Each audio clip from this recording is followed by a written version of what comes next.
السلام عليكم. يواجه منتخب المغرب تحت 20 سنة اليوم في دورة النهائي من كأس العالم للشباب منتخب كوريا الجنوبية تحت 20 سنة. نستعرض لكم الموعد والتوقيت والقنوات الناقلة. قبل التفاصيل لا تنسى دعمنا باللايك للفيديو والاشتراك في القناة. يواجه منتخب المغرب تحت 20 سنة منتخب كوريا الجنوبية تحت 20 سنة اليوم في دور النهائي من كأس العالم. المباراة تجرى مساء اليوم الجمعة 10 من أكتوبر 2025، وتنطلق مباراة المغرب وكوريا الجنوبية في منتصف الليل بتوقيت المغرب، تونس والجزائر.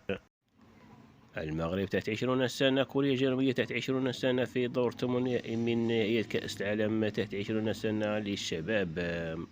من المنتظر إن شاء الله نقل المباراة عبر قنوات بي إن سبورت.